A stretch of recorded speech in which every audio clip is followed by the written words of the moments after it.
Sam roused himself painfully from the ground. For a moment he wondered where he was, and then all the misery and despair returned to him. He was in the deep dark outside the undergate of the Orcs' stronghold. Its brazen doors were shut. He must have fallen stunned when he hurled himself against them, but how long he had lain there he did not know. Then he had been on fire, desperate and furious. Now he was shivering and cold. He crept to the doors and pressed his ears against them. Far within he could hear faintly the voices of Orcs clamoring, but soon they stopped or passed out of hearing, and all was still. His head ached and his eyes saw phantom lights in the darkness, but he struggled to steady himself and think. It was clear at any rate that he had no hope of getting into the Orc hold by that gate. He might wait there for days before it was opened. And he could not wait. Time was desperately precious. He no longer had any doubt about his duty. He must rescue his master, or perish in the attempt. Perishing is more likely and will be a lot easier anyway, he said grimly to himself, as he sheathed Sting and turned from the brazen doors. Slowly he groped his way back in the dark along the tunnel, not daring to use the elven light, and as he went he tried to fit together the events since Frodo and Heel had left the crossroads. He wondered what the time was. Somewhere between one day and the next, he supposed, but even of the days he had quite lost count. He was in a land of darkness, where the days of the world seemed forgotten, and where all who entered were forgotten too. I wonder if they think of us at all, he said. And what is happening to them all the way there? He waved his hand vaguely in the air before him, but he was in fact now facing southwards, as he came back to Shelob's tunnel, not west. Out westward in the world it was drawing to noon upon the 14th day of March in the Shire reckoning, and even now Aragorn was leading the Black Fleet from Pelargir, and Merry was riding with the Rohirrim down the Stonewain Valley, while in Minas Tirith flames were rising and Pippin watched the madness growing in the eyes of Denethor. Yet amid all their cares and fear, the thoughts of their friends turned constantly to Frodo and Sam. They were not forgotten, but they were beyond aid, and no thought could yet bring any help to Samwise Hamfast's son. He was utterly alone. He came back at last to the stone door of the Orc passage, and still unable to discover the catch or bolt that held it, he scrambled over as before and dropped softly to the ground. Then he made his way stealthily to the outlet of Shelob's tunnel, where the rags of her great web were still blowing and swaying in the cold airs. For cold they seemed to Sam after the noisome darkness behind, but the breath of them revived him. He crept cautiously out. All was ominously quiet. The light was no more than that of dusk at a dark day's end. The vast vapours that arose in Mordor and went streaming westward passed low overhead. A great welter of cloud and smoke now lit again beneath with a sullen glow of red. Sam looked up towards the Orc Tower, and suddenly from its narrow windows light stared out like small red eyes. He wondered if they were some signal. His fear of the Orcs, forgotten for a while in his wrath and desperation, now returned. As far as he could see, there was only one possible course for him to take. He must go on and try to find the main entrance to the dreadful tower. But his knees felt weak, and he found that he was trembling.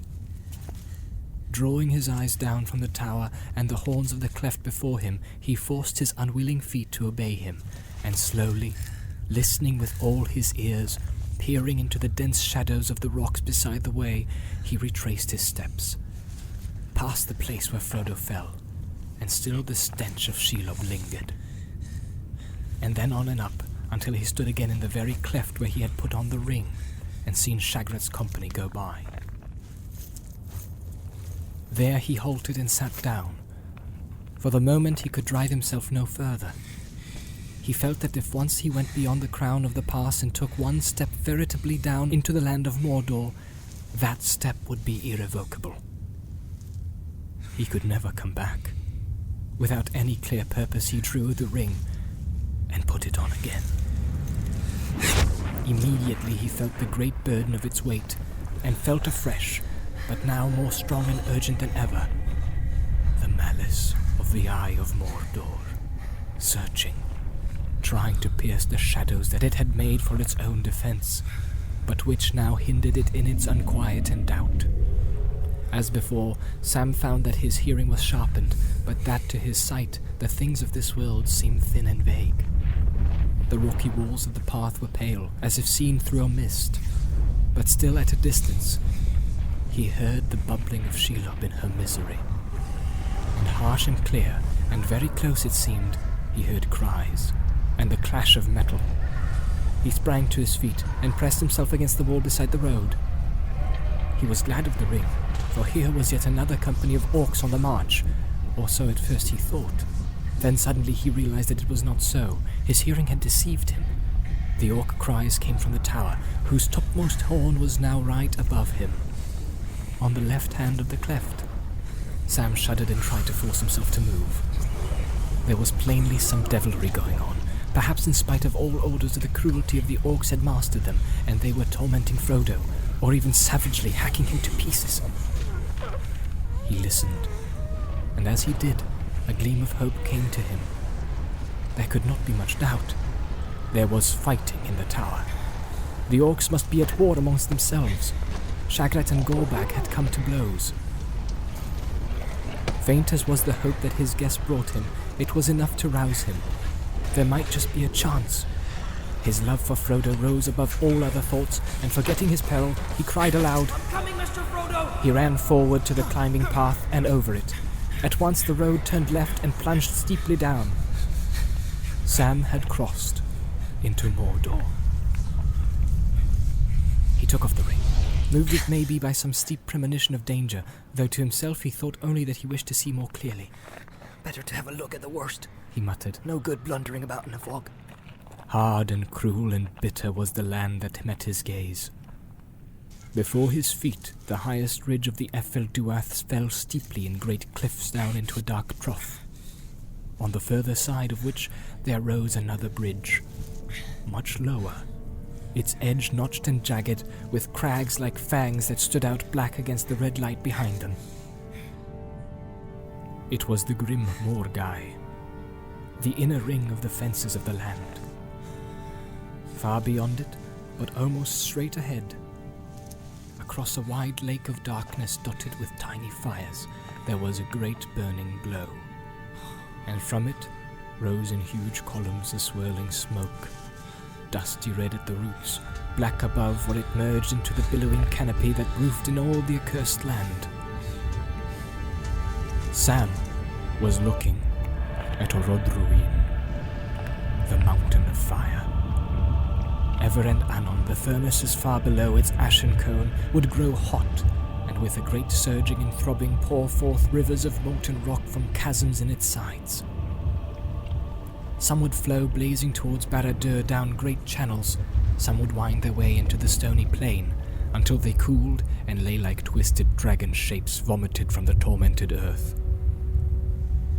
In such an hour of labor, Sam beheld Mount Doom, and the light of it, cut off by the high screen of the Efelduath from those who climbed up the path from the west, now glared against the stark rock faces, so that they seemed to be drenched with blood. In that dreadful light Sam stood aghast for now. Looking to his left, he could see the tower of Cirith Ungol in all its strength. The horn that he had seen from the other side was only its topmost turret. Its eastern face stood up in 3 great tiers from a shelf in the mountain wall far below. Its back was to a great cliff behind, from which it jutted out in pointed bastions, one above the other, diminishing as they rose, with sheer sides of cunning masonry that looked northeast and southeast. About the lowest tier, 200 feet below where Sam now stood, there was a battlemented wall enclosing a narrow court.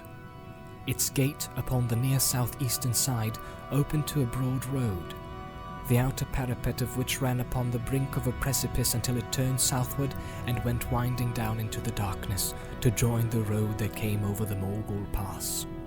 Then on it went through a jagged rift in the Morgai, out into the valley of Gorgoroth and away to Barad-dûr. The narrow upper way on which Sam stood leapt swiftly down by stair and steep path to meet the main road under the frowning walls, close to the tower gate. As he gazed at it, suddenly Sam understood, almost with a shock, that this stronghold had been built not to keep enemies out of Mordor, but to keep them in. It was indeed one of the works of Gondor long ago, in an eastern outpost of the defences of Ithilien, made when, after the last alliance, men of Westerness kept watch on the evil land of Sauron, where his creatures still lurked. But as with Nargos and Karhost, the Towers of the Teeth, so here too the vigilance had failed, and treachery had yielded up the tower to the Lord of the Ringwraiths. And now for long years it had been held by evil things. Since his return to Mordor, Sauron had found it useful, for he had few servants but many slaves of fear. And still its chief purpose as of old was to prevent escape from Mordor, though if an enemy was so rash as to try to enter that land secretly, then it was also a last unsleeping guard against any that might pass the vigilance of Morgul and of Shelob. Only too clearly Sam saw how hopeless it would be for him to creep down under those many-eyed walls and pass the watchful gate. And even if he did so, he could not go far on the guarded road beyond. Not even the black shadows lying deep where the red glow could not reach him would shield him long from the night-eyed orcs. But desperate as that road might be, his task was now far worse. Not to avoid the gate and escape, but to enter it alone. His thought turned to the ring, but there was no comfort there, only dread and danger. No sooner had he come in sight of Mount Doom, burning far away, than he was aware of a change in his burden. As it drew near the great furnaces where, in the deeps of time, it had been shaped and forged, the ring's power grew, and it became more fell, untamable save by some mighty will. As Sam stood there, even though the ring was not on him but hanging by its chain about his neck, he felt himself enlarged, as if he were robed in a huge distorted shadow of himself. A vast and ominous threat halted upon the walls of Mordor. He felt that he had from now on only two choices: to forbear the ring, though it would torment him, or to claim it, and challenge the power that sat in its dark hold beyond the Valley of Shadows. Already the ring tempted him, gnawing at his will and reason. Wild fantasies arose in his mind, and he saw Samwise the Strong, hero of the age, striding with the flaming sword across the darkened land, and armies flocking to his call as he marched to the overthrow of Barad-dûr. And then all the clouds rolled away, and the white sun shone, and at his command the Vale of Gorgoroth became a garden of flowers and trees, and brought forth fruit. He had only to put on the ring, and claim it for his own, and all this could be. In that hour of trial it was the love of his master that helped most to hold him firm. But also deep down in him lived still unconquered his plain hobbit sense. He knew in the core of his heart that he was not large enough to bear such a burden, even if such visions were not a mere cheat to betray him. The one small garden of a free gardener was all he needed and do. Not a garden swollen to a realm, but his own hands to use, not the hands of others to command. And anyway, all these notions are only a trick, he said to himself. He'd spot me and cow me before I could so much as shout out. He'd spot me pretty quick if I put the ring on now. And Mordor, well, all I can say is, things look as hopeless as a frost in spring. Just when being invisible would really be useful, I can't use the ring. If I ever get any further, it's going to be nothing but a drag and a burden every step.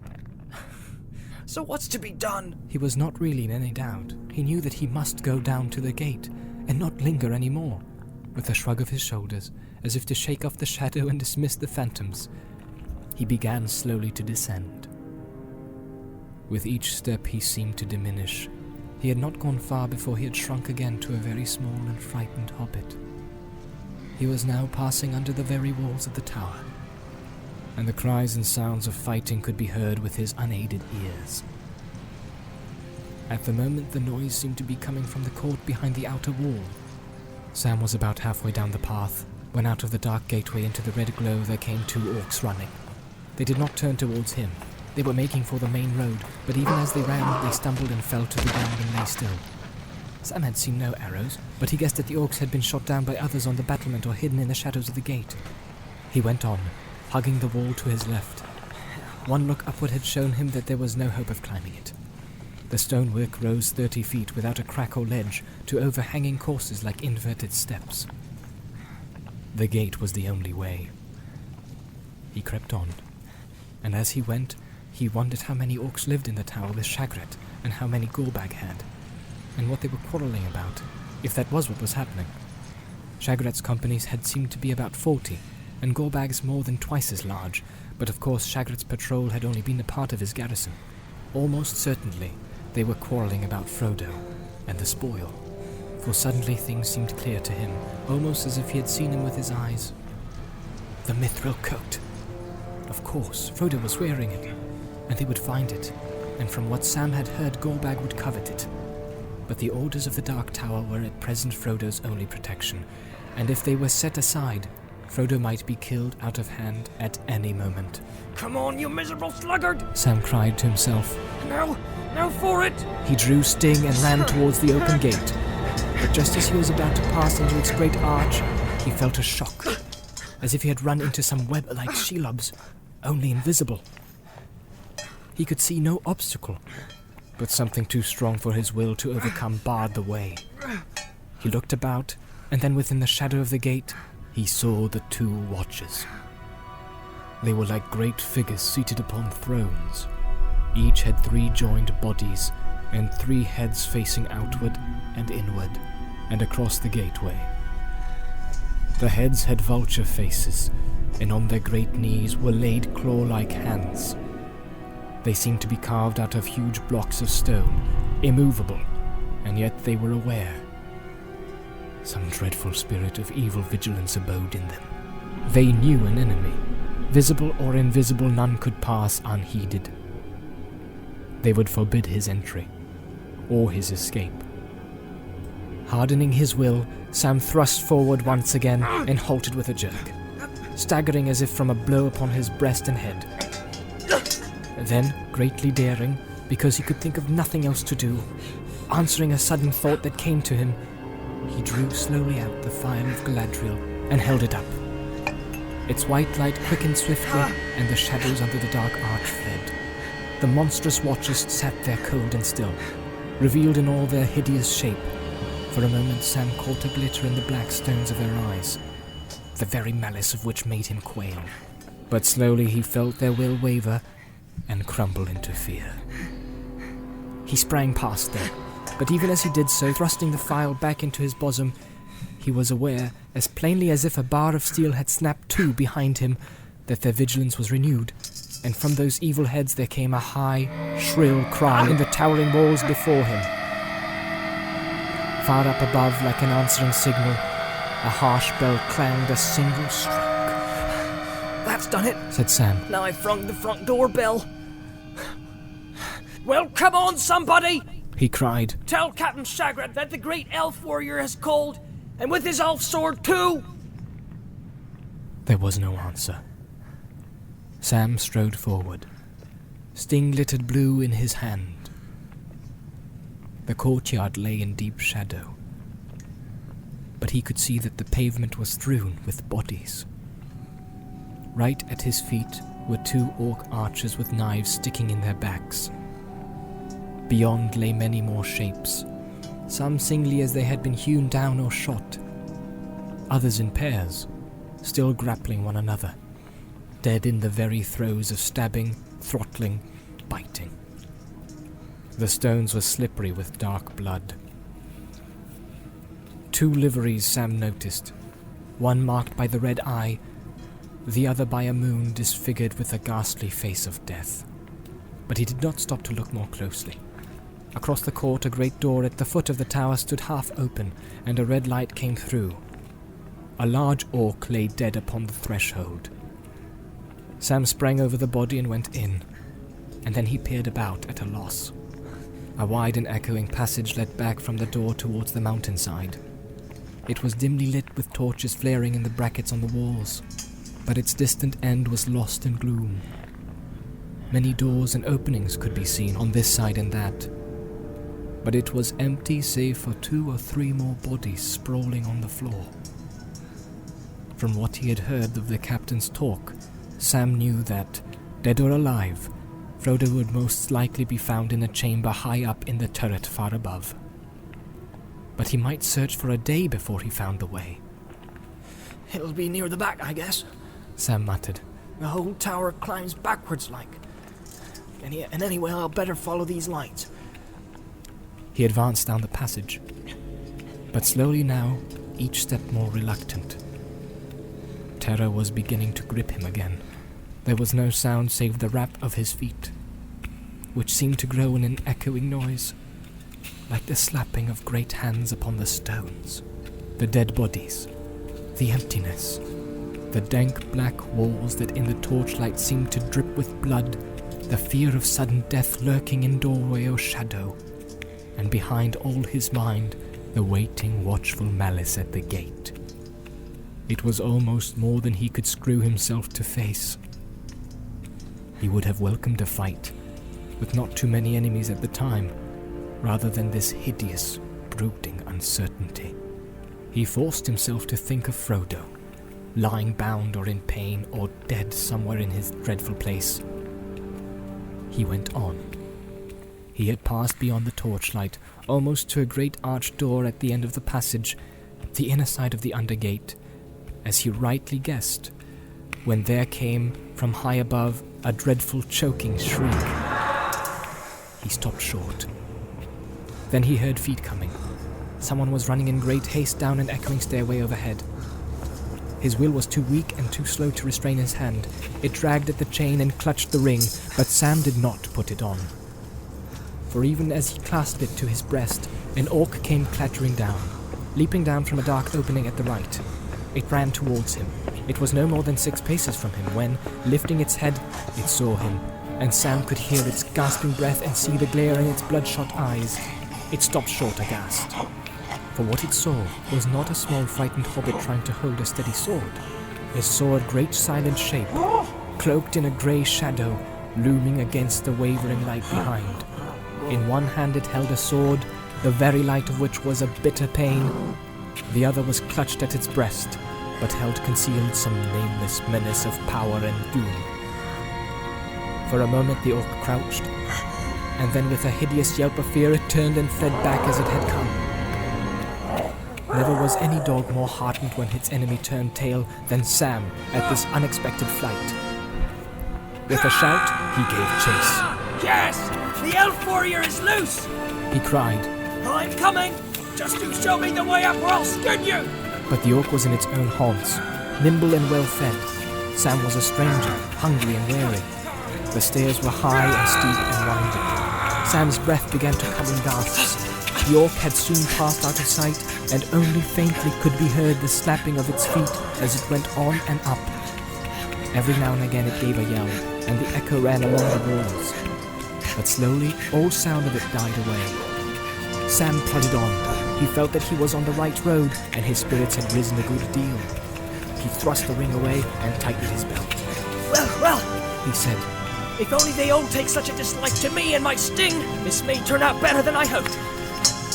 And anyway, it looks as if Stagrat, Gorbag, and the company have done nearly all my job for me.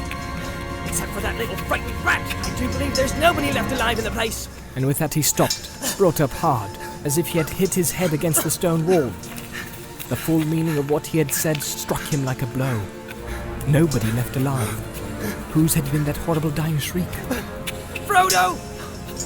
Master! He cried, half sobbing. If they've killed you, what shall I do? Well, I'm coming at last. Right to the top, to see what I must. Up he went. It was dark, save for an occasional torch flaring at a turn, or beside some opening that led into the higher levels of the tower. Sam tried to count the steps, but after 200 he lost his reckoning.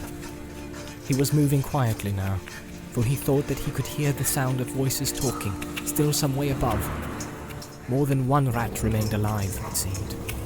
All at once, when he felt that he could pump out no more breath, nor force his knees to bend again, the stair ended. He stood still. The voices were now loud and near. Sam peered about. He had climbed right to the flat roof of the third and highest tier of the tower, an open space, about 20 yards across, with a low parapet.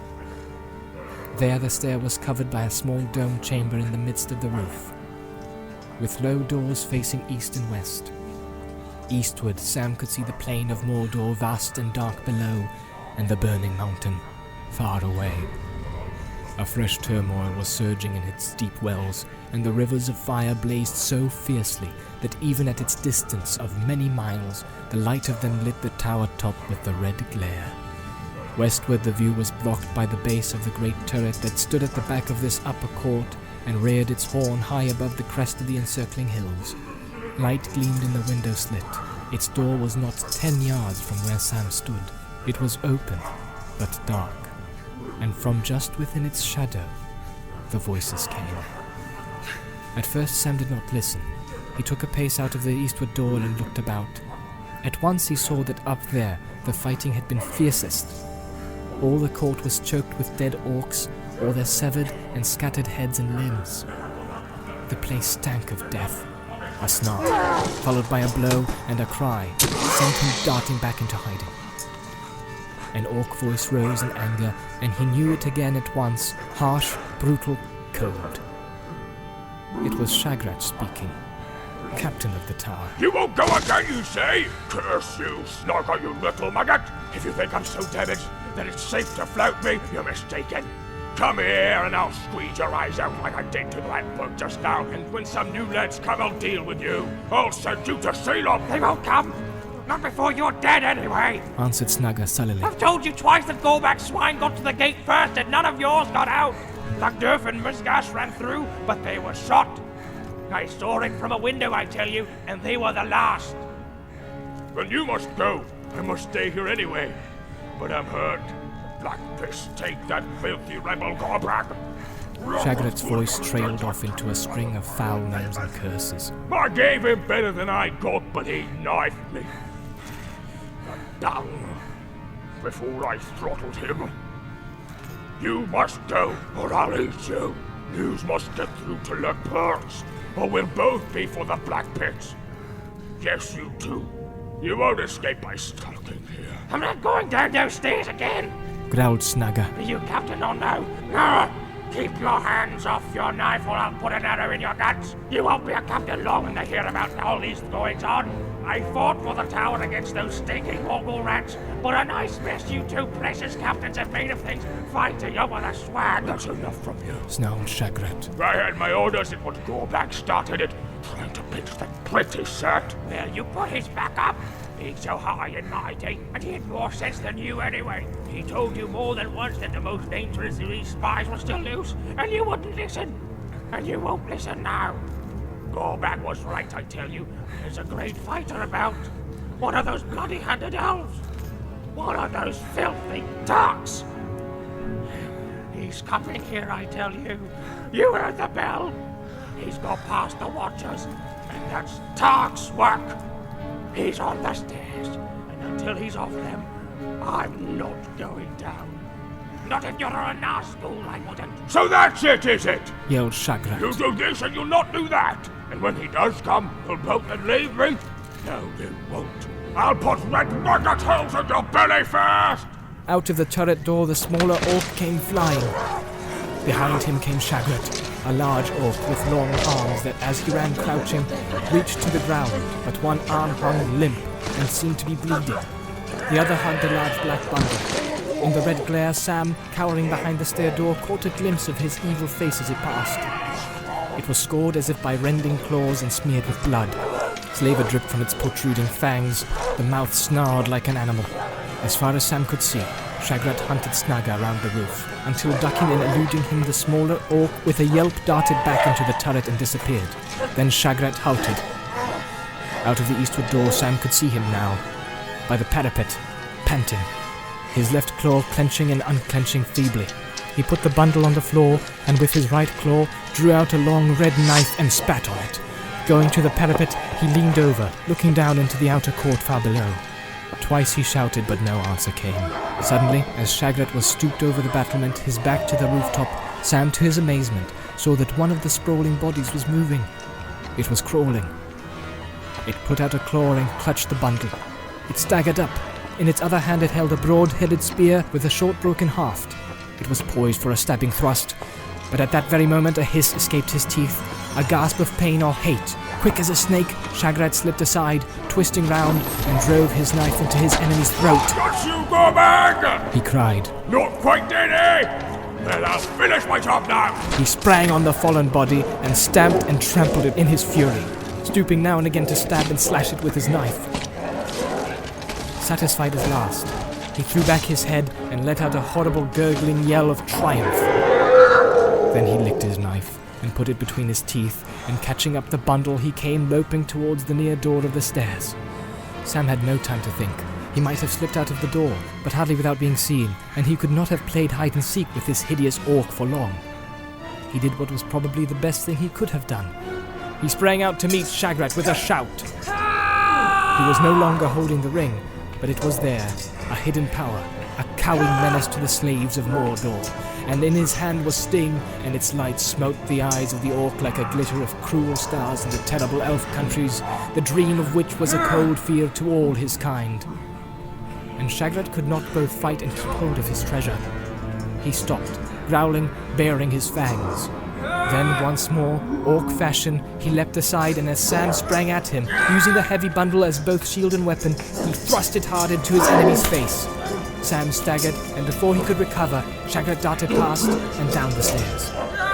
Sam ran after him, cursing, but he did not go far. Soon the thought of Frodo returned to him, and he remembered that the other orc had gone back into the turret. Here was another dreadful choice, and he had no time to ponder it. If Shagrat got away, he would soon get help and come back, but if Sam pursued him, the other orc might do some horrible deed up there. And anyway, Sam might miss Shagrat or be killed by him. He turned quickly and ran back up the stairs. Wrong again, I expect. He sighed. It's my job to go right up to the top first. Whatever happens afterward. Away below, Shagrat went leaping down the stairs and out over the court and through the gaze, bearing his precious burden. If Sam could have seen him and known the grief that his escape would bring, he might have quailed. But now his mind was set on the last stage of his search. He came cautiously to the turret door and stepped inside. It opened into darkness. But soon his staring eyes were aware of a dim light at his right hand. It came from an opening that led to another stairway, dark and narrow. It appeared to go winding up the turret along the inside of its round outer wall. A torch was glimmering from somewhere up above. Slowly Sam began to climb. He came to the glittering torch, fixed above a door on his left that matched a window slit looking out westward. One of the red eyes that he and Frodo had seen from down below by the tunnel's mouth. Quickly Sam passed the door and hurried on into the second story, dreading at any moment to be attacked and to feel throttling fingers seize his throat from behind. He came next to a window looking east and another torch above the door to a passage through the middle of the turret. The door was open. The passage dark, save for the glimmer of the torch and the red glare from outside flittering through the window slit. But here the stairs stopped and climbed no further. Sam crept into the passage. On either side there was a low door. Both were closed and locked. There was no sound at all. I did it. Muttered Sam. After all my climb. This can't be the top of the tower. What can I do now? He ran back to the lower story and tried the door. It would not move. He ran up again and sweat began to trickle down his face. He felt that even minutes were precious, but one by one they escaped, and he could do nothing. He cared no longer for Shagrat or Snugger or any other orc that was ever spawned.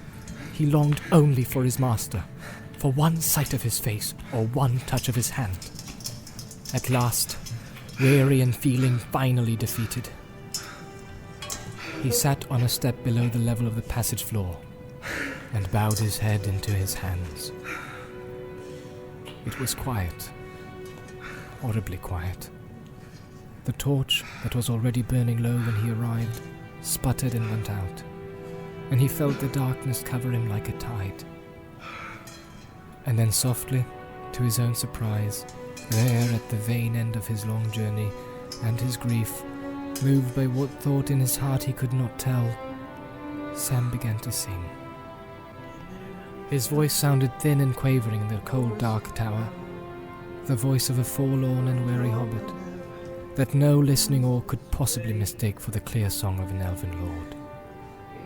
He murmured old childish tunes out of the Shire, and snatches of Mr. Bilbo's rhymes that came into his mind like fleeting glimpses of the country of his home.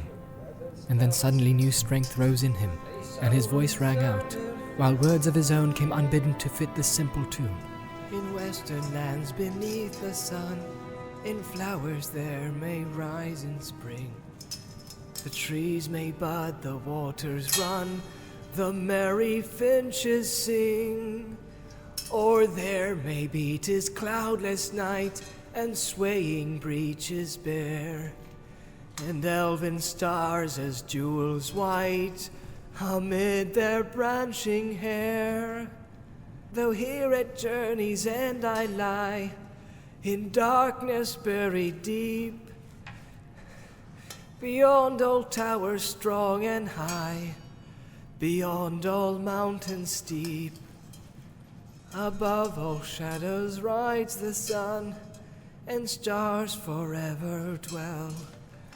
I will not say the day is done, nor bid the stars farewell. Beyond all towers strong and high. He began again, and then he stopped short. He thought that he had heard a faint voice answering him, but now he could hear nothing. Yet he could hear something, but not a voice. Footsteps were approaching. Now a door was being opened quietly in the passage above. The hinges creaked. Sam crouched down, listening. The door closed with a dull thud, and then a snarling orc voice rang out. Hola! You up there, you damn devil, and stop your squeaking or I'll come and deal with you, you hear? There was no answer. All right. Growled Snugger. But I'll come and have a look at you all the same and see what you're up to. The hinges creaked again, and Sam, now peering over the corner of the passage threshold, saw a flicker of light in an open doorway and the dim shape of an orc coming out.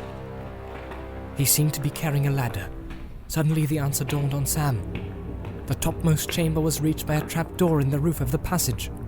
Snugger thrust the ladder upwards, steadied it, and then clambered out of sight. Sam heard a bolt drawn back. You like quiet or you'll pay for it. You've not got long to live in peace, I guess. But if you don't want the fun to begin right now, keep your trap shut, see? Here's a reminder for you. There was a sound like the crack of a whip. At that, rage blazed in Sam's heart to a sudden fury. He sprang up, ran and went up the ladder like a cat. His head came out in the middle of the floor of a large round chamber. A red lamp hung from its roof. The westward window slit was high and dark.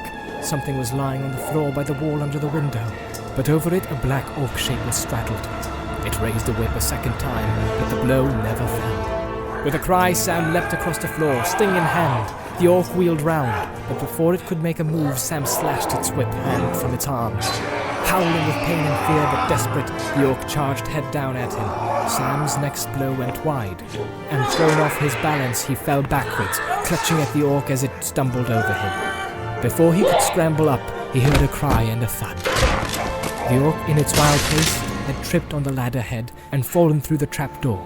Sam gave no more thought to it. He ran to the figure huddled on the floor.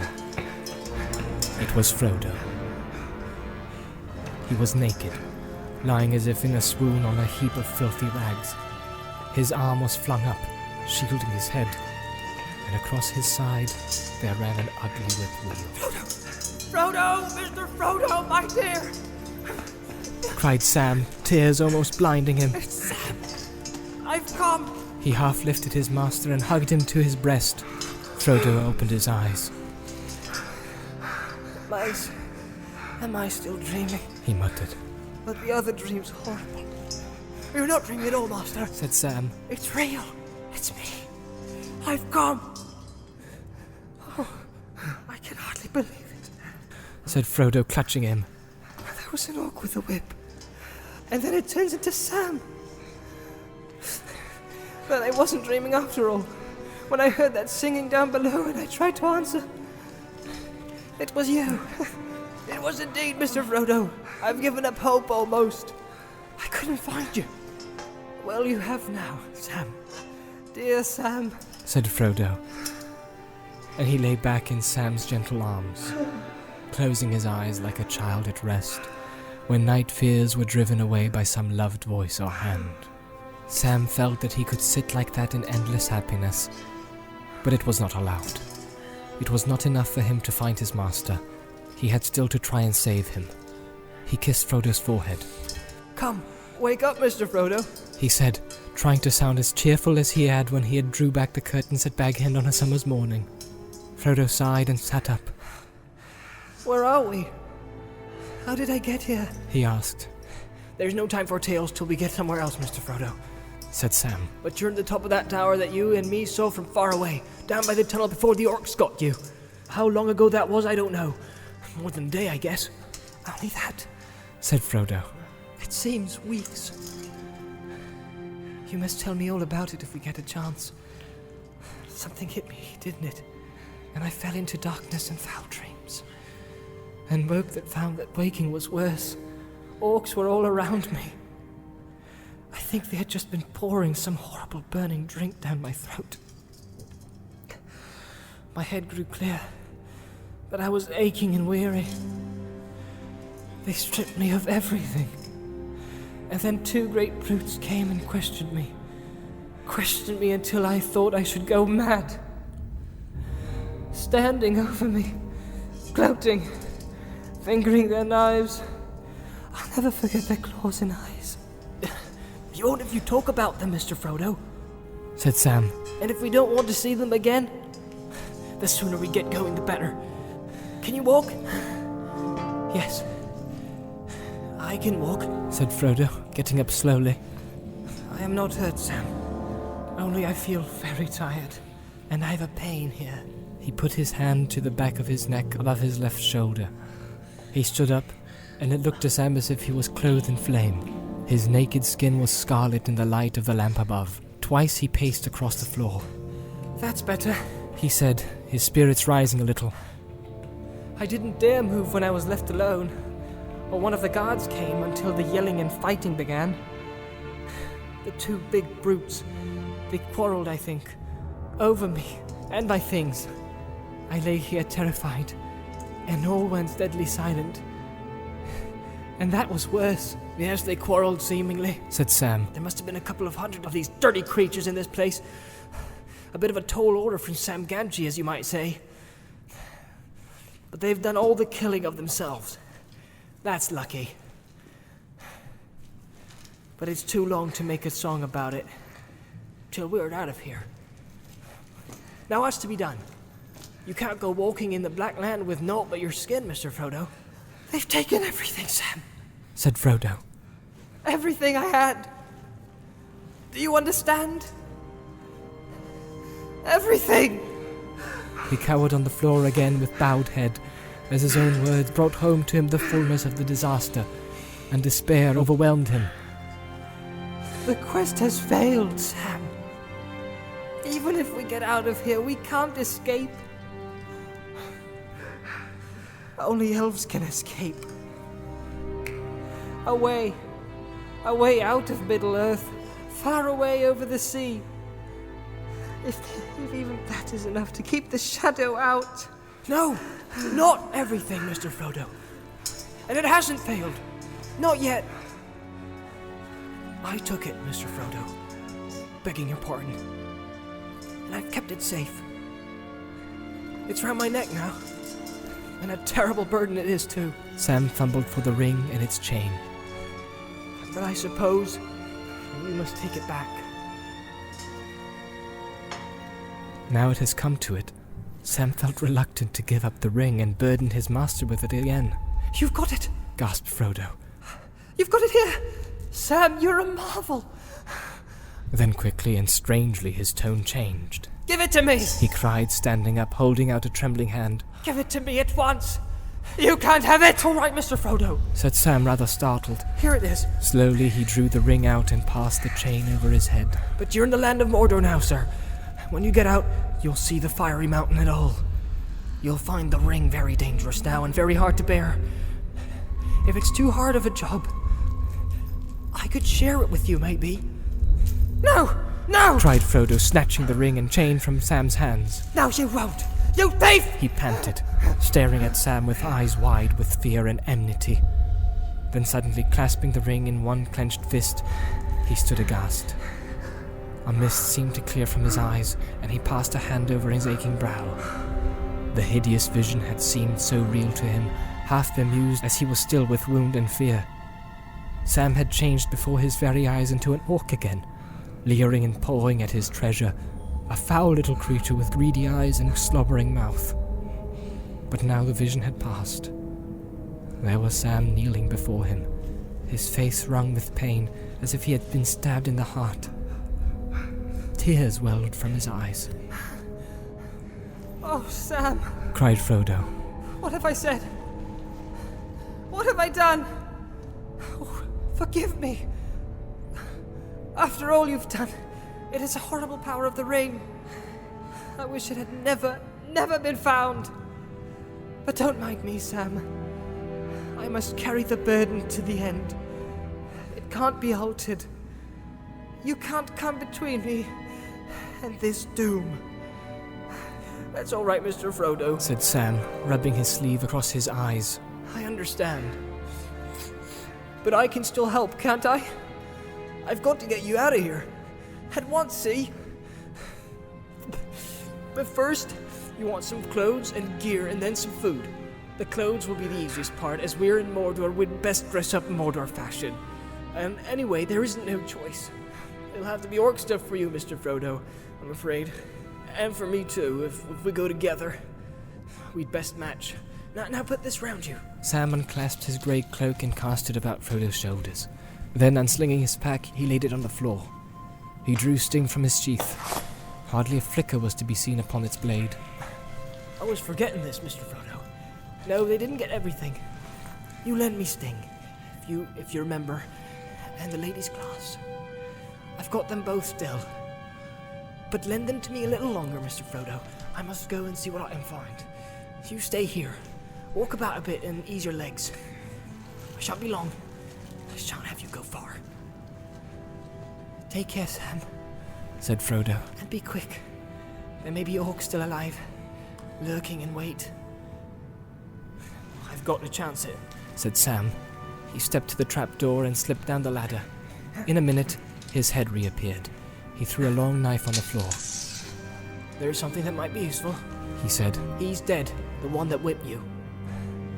Broke his neck, it seems, in his hurry.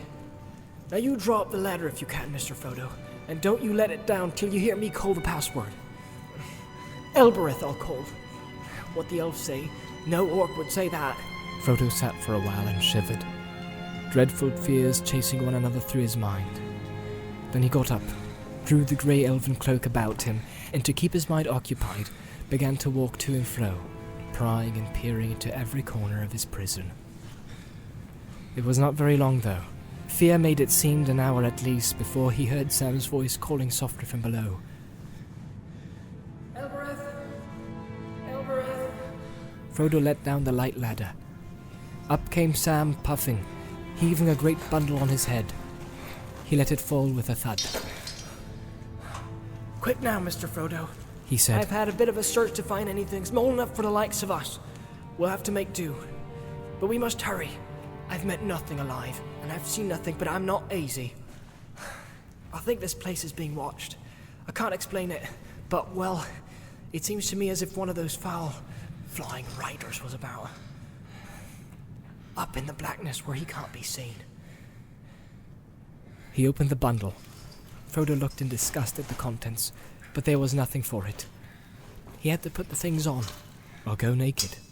There were long hairy breeches of some unclean beast fell, and a tunic of dirty leather. He drew them on.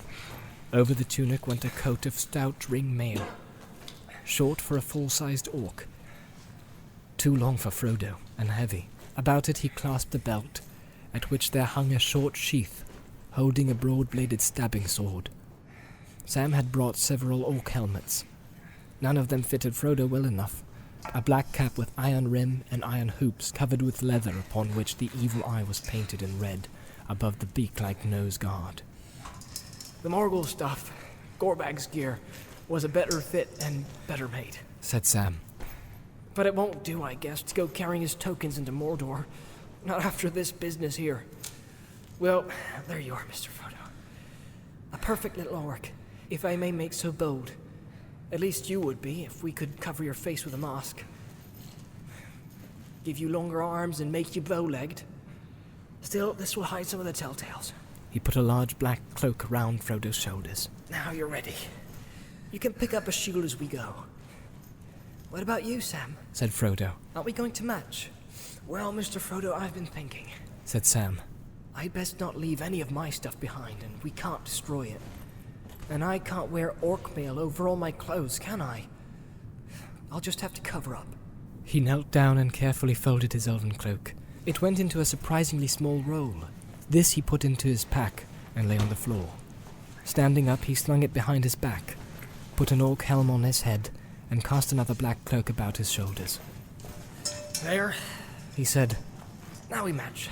It's near enough. And now we must be off. I can't go all the way at the run, Sam, said Frodo with a wry smile.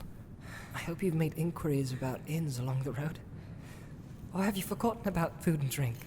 Save me, but so I had, said Sam. He whistled in dismay. Bless me, Mr. Frodo. But you've gone and made me that hungry and thirsty. I don't know when drop or morsel had last passed my lips. I'd forgotten it, trying to find you. But let me think. Last time I looked, I've got enough of that whey bread and of what Captain Faramir gave us to keep me on my legs for a couple of weeks at a pinch. But if there's a drop left in my bottle, there's no more. That's not gonna be enough for two, nohow. Don't orcs eat? And don't they drink? Or do they just live on foul air and poison? No, they eat and drink, Sam. The shadow that bred them can only mock. It cannot make. Not real new things on its own. I don't think it gave life to the orcs. It only ruined them and twisted them. And if they are to live at all, they have to live like other living creatures. Foul waters and foul meats they'll take if they can get no better. But not poison. They fed me, and so I'm better off than you. There must be food and water somewhere in this place. But there's no time to look for 'em, said Sam. Well, things are a bit better than you think, said Frodo. I've had a bit of luck while you were away. Indeed, they did not take everything. I found my food bag among some rags on the floor. They rummaged it, of course, but I guess they disliked the very look and smell of the lembas. Worse than Gollum did. It's scattered about, and some of it's trampled and broken, but I've gathered it together. It's not far short of what you've got, but they've taken Faramir's food and they've slashed up my water bottle. Well, there's no more to be said, said Sam. We've got enough to start on, but the water's going to be a bad business. But come, Mr. Frodo, off we go, or a whole lake of it won't do us any good. Not till you've had a mouthful, Sam, said Frodo. I won't budge. Here, take this elven cake and drink the last drop of your bottle. The whole thing is quite hopeless, so it's no good worrying about tomorrow. It probably won't come. At last they started. Down the ladder they climbed, and then Sam took it and laid it in the passage behind the huddled body of the fallen orc. The stair was dark, but on the rooftop the glare of the mountain could still be seen, though it was dying down now to a sullen red. They picked up 2 shields to complete their disguise, and went on. Down the great stairway they plodded. The high chamber of the turret behind, where they had met again, seemed almost homely. They went out in the open gate now. Then terror ran along the walls. All might be dead in the tower of Cirith Ungol, but it was steeped in fear and evil still. At length they came to the door upon the outer court, and they halted. Even from where they stood they felt the malice of the watchers beating on them, black and silent shapes on either side of the gate, through which the glare of Mordor dimly showed. As they threaded their way among the hideous bodies of the orcs, each step came more difficult. Before they even reached the archway, they were brought to a stand. To move an inch further was a pain and weariness to will and limb. Frodo had no strength for such a battle. He sank to the ground. I cannot go on, Sam. I cannot go on, Sam. He murmured. I'm going to faint. I don't know what's come over me. I do, Mr. Frodo. Hold up now. It's the gate. There's some devilry there that I got through, and I'm going to get out. It can't be more dangerous than before. Now for it! Sam drew out the elven glass of Galadriel again, as if to do honour to his hardihood and to grace with splendour his faithful brown hobbit hand that had done such deeds. The phial blazed forth suddenly, so that all the shadowy court was lit with a dazzling radiance like lightning. But it remained steadily, and did not pass. Sam cried, for why he did not know. His thoughts sprang back suddenly to the elves in the Shire, and the song that drove away the Black Rider in the trees. Cried Frodo once again behind him. The will of the Watchers was broken with a suddenness like the snapping of a cord, and Frodo and Sam stumbled forward. Then they ran, through the gate and past the great seated figures with their glittering eyes. There was a crack. The keystone of the arch crashed almost on their heels, and the wall above crumbled and fell in ruin. Only by a hair did they escape. A bell clanged, and from the Watchers there went up a high and dreadful wail. Far above in the darkness it was answered. Out of the black sky there came dropping like a bolt, a winged shape, rendering the clouds with a ghastly shriek.